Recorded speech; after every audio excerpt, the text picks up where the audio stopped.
فرمایا اپنے بستر کو 3 مرتبہ جھٹکنا، چاہے تمہارا بستر جتنا بھی پاک اور کتنا بھی پاک کیوں نہ ہو، ہم کو عمل کرنا ہے، یہ نہیں دیکھنا کہ وہ چیز کیا ہے۔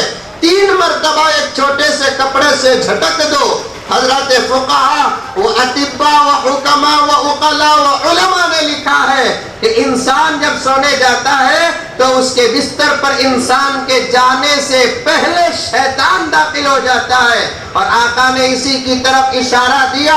ایک ماں اپنے بچے سے وہ محبت نہیں کرتی اور بچے کی حفاظت کا وہ کام نہیں کرتی، ایک باپ اپنے بچے سے وہ محبت نہیں کرتا اور اپنے بچے کی حفاظت کا وہ کام نہیں کرتا، ایک استاد اپنے شاگرد سے وہ محبت نہیں کرتا اور اپنے شاگرد کے تحفظ کا وہ کام نہیں کرتا، ایک شیخ اپنے مرید سے وہ محبت نہیں کرتا اور اپنے مرید کی حفاظت کا وہ کام نہیں کرتا۔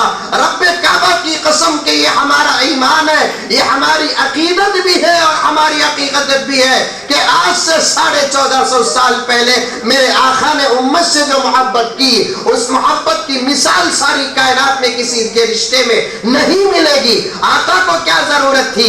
آقا تو نبی تھے، نبیوں کے نبی تھے، رسولوں کے رسول تھے۔ آقا کو تو صرف نماز سکھانا تھا، روزہ سکھانا تھا، حج سکھانا تھا، شریعت کے مسائل بتانا تھا، امت کے بستروں کو صاف کرنے اور کرانے کی کیا ضرورت تھی؟ اللہ کے رسول کو ضرورت تھی، اس لیے کہ ایک نظر دیکھیں گے آقا کی زندگی ہم کو نبی کی نظر آئے گی، تو دوسری نظر دیکھیں گے تو آقا امت کے لیے باپ کا درجہ رکھتے ہیں۔ حدیث میں آتا ہے انا لکم بمنزلۃ الوالد، میں تمہارے لیے ایک باپ کا درجہ رکھتا ہوں۔ باپ جیسے اپنے بچے کی فکر کرتا ہے اس سے ہزاروں گنا زیادہ میں میری امت کی فکر کرتا ہوں۔ سبحان اللہ۔ یہ چراغوں کا دور نہیں، یہ لائٹوں کا۔ کون سا دور ہے یہ لائٹوں کا دور ہے۔ ترقی نہ ہماری، آج سے 25 سال پہلے بھی چراغوں کا دور تھا نہیں تھا؟ شادی ہوتی گوڈور میں نہیں ہوتی، کون بھی منڈی ہلا رہی نہیں، ہمارے بنگلور میں ہوتی، آ جاؤ۔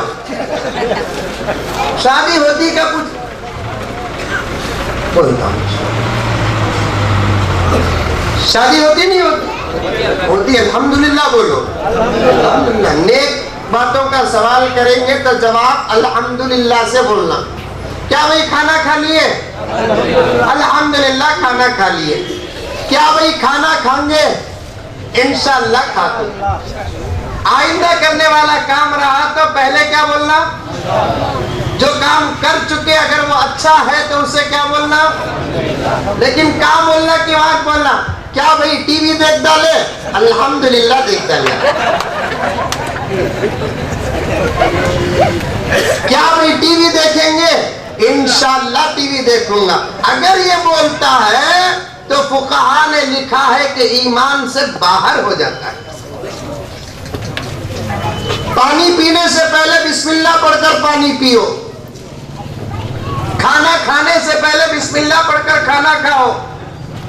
بسم اللہ وعلی برکت اللہ۔ دودھ پینے کی دعا۔ ہمارا اسلام کتنا اچھا ہے، نبی کیا پیاری شریعت لے کر آئے ہیں۔ ماں کے پیٹ سے لے کر خبر کے گڑے تک کوئی ایسا عمل بتاؤ گوڈور کے میرے مسلمان بھائیوں جس کے کرنے سے پہلے نبی نے سبق نہ پڑھایا ہو۔ آج ساری دنیا میں اسلام کو ثابت کرنا کوئی مشکل کام نہیں، چٹکیوں میں اسلام کو ثابت کر سکتے ہیں، چٹکیوں میں۔ اور اسلام کو ثابت کرنے کے لیے عالم کا، حافظ کا، قاری کا، مفتی کا، فقیہ کا، محدث کا، مفسر کا ہونا ضروری نہیں۔ ایک سادہ سیدھا غلام بھی اسلام کو، نبی کی شریعت کو، نبی کی سیرت کو بڑی آسانی سے ثابت کر سکتا ہے۔ بائی چانس اگر کسی غیر مسلم سے تمہارا واسطہ پڑ جائے، ہر آدمی کو اپنا دین پیارا ہے کہ نہیں ہے؟ ہر آدمی کو اپنا دین پیارا، چاہے وہ کسی دین سے رکھنے والا ہو، ہر آدمی کو اپنا دین پیارا۔ لیکن ضروری ہے کہ ہر آدمی ایک سچے دین کو تلاش کرے، ہر آدمی ایک سچے دین کو تلاش کرے۔ اب سوال اٹھے گا کہ کیا مسلمان بھی ایک سچے دین کو تلاش کرے؟ ہاں، مسلمان بھی سچے دین کو تلاش کرے، اور لا محالہ مسلمان جب تلاش کرے گا، رب کعبہ کی قسم اس کے سامنے سچا دین اسلام ہی نظر آئے گا۔ اسلام سے اچھا کوئی دین نہیں ہے۔ اگر آپ کا واسطہ کسی غیر مسلم سے ہو جائے، یہودی سے ہو جائے، عیسائی سے ہو جائے، پتھر کی پوجا کرنے والے سے ہو جائے، گائے کا پیشاب پینے والے سے ہو جائے، بڑی آسانی کے ساتھ آپ مناظر بن کر اس کے سامنے دین کو، شریعت کو، سیرت کو، صورت کو ثابت کر سکتے۔ ایک سوال کر دو، ایک سوال کر دو کہ بھائی تمہارے دین میں کھانا کھاتے ہیں کہ نہیں کھاتے، تمہارے مذہب میں پینے کا حکم ہے کہ نہیں ہے، تمہارے مذہب میں سونے کا حکم ہے کہ نہیں ہے، تمہارے مذہب میں اٹھنے کا حکم ہے کہ نہیں ہے، تمہارے مذہب میں تجارت کرتے ہیں کہ نہیں کرتے ہیں، تمہارے مذہب میں گھر کو جاتے ہیں کہ نہیں جاتے ہیں، تمہارے مذہب میں گھر سے باہر نکلتے ہیں کہ نہیں نکلتے ہیں، تمہارے مذہب میں مندر، چرچ اور گردوار میں جاتے ہیں کہ نہیں جاتے۔ سب کا جواب آئے گا، جاتے ہیں، کھاتے ہیں، پیتے ہیں، سوتے ہیں، اٹھتے ہیں۔ دوسرا سوال کرنا، بتاؤ کھانا کھانے سے پہلے کیا دعا پڑھنا ہے، بتاؤ سونے سے پہلے تمہارے دھرم نے تم کو کیا دعا سکھائی ہے، بتاؤ گھر کے اندر داخل ہونے سے پہلے تمہارے نبی نے تم کو کیا دعا سکھائی ہے، بتاؤ مسجد میں، مندر میں اور گردوار میں یا چرچ میں داخل ہونے سے پہلے تمہارے مذہب میں کیا قانون اور رولز اور ریگولیشن ہے۔ ساری دنیا میں تہذیب کا سبق دینے والے ہمارے چھوٹے چھوٹے سوالات کے جواب میں اٹک جائیں گے اور وہ اسلام کے سامنے گھٹنے ٹیک دیں گے۔ اسلام ہی ایک ایسا مذہب ہے، میرے نبی کی شریعت ہی ایک ایسی ہے جو دنیا کے کسی بھی کونے سے جو آدمی سوال کرے گا، رب کعبہ کی قسم کے اسلام اسے جواب دے گا۔ کوئی ایسا عمل بتاؤ کہ جس کے کرنے سے پہلے یا کرنے کے بعد یا کرنے کے بیچ کوئی دعا نہ ہو۔ لیکن افسوس شرم کی بات ہے، بڑے لمبے دعوے، ہم مسلمان، نبی کے غلام، لیکن ہم کو دعاؤں سے تعلق نہیں، دعاؤں سے تعلق نہیں، علم سے تعلق نہیں۔ ایک ڈاکٹر ہے، جانتے ہو اس زمانے میں ڈاکٹر بننے کے لیے کتنا پیسہ خرچ ہوتا ہے؟ جانتے ہیں؟ 6-7 مہینے پہلے ایک صاحب میرے پاس جمعے کو آئے، بہت کروڑ پتی، اور جمعے کے بعد آ کر مجھ سے ملاقات کی اور کہے کہ حضرت میرا ایک چھوٹا مسئلہ ہے۔ میں پوچھا کیا مسئلہ؟ انہوں نے کہا کہ حضرت آپ کی دوستی اور آپ کے پاس ریاست کرناٹک کے بہت سارے منسٹرز اور وزراء آتے جاتے رہتے ہیں، اسمبلی کے کارکنان اور ارکان سے تمہارے تعلقات ہیں، ہم دیکھتے ہیں کہ آپ کی مسجد کو آتے جاتے رہتے ہیں، ایک چھوٹا کام ہے حضرت میرا، مجھے امید ہے کہ آپ کے ذریعے سے وہ کام ہو جائے گا۔ میں بولے کہ ہماری مسجد کو آتے ہوا الگ بات، لیکن ان سے میرا اتنا گہرا تعلق نہیں ہے کہ میں کوئی کام ان سے کراؤں۔ آج تک میں نے کسی منسٹر سے کوئی کام نہیں کرایا، لیکن بولو پھر بھی کیا کام ہے تمہارا؟ انہوں نے کہا کہ حضرت میرے بچے کو ایک ڈاکٹری سیٹ ہونا، ریکمنڈیشن کی ضرورت ہے کسی ایم ایل اے کی، فلاں صاحب آپ کے دوست ہیں جو ایم ایل اے ہیں اور سابق منسٹر بھی ہے، ایکس منسٹر بھی ہے، ان کا اگر ریکمنڈیشن ہو جائے تو میرے بچے کو سیٹ مل جائے گی۔ حضرت میں مفت میں سیٹ لینا نہیں چاہتا، بلکہ میں پیسے خرچہ کرنے کے لیے تیار ہوں، پیسے خرچہ کرنے کے باوجود بھی جب تک یونیورسٹی میں ریکمنڈیشن نہیں ہوگا سیٹ نہیں ملتی، میں پیسہ خود خرچ کرنے کے لیے تیار ہوں۔ میں نے پوچھا کہ کتنا پیسہ خرچ کر سکتے ہیں آپ؟ انہوں نے کہا کہ حضرت اللہ تعالیٰ نے مجھے طاقت دی ہے کہ میرے بچے کی ڈاکٹری سیٹ حاصل کرنے کے لیے میں اگر کالج کا پرنسپل یعنی یونیورسٹی کا پرنسپل محتمم منتظم ناظم اگر 1.5 کروڑ کا بھی مطالبہ کرے تو میں 1.5 کروڑ بھی دینے کے لیے تیار ہوں۔ اس سے یہ بات آتی ہے کہ ایک ڈاکٹر بننے کے لیے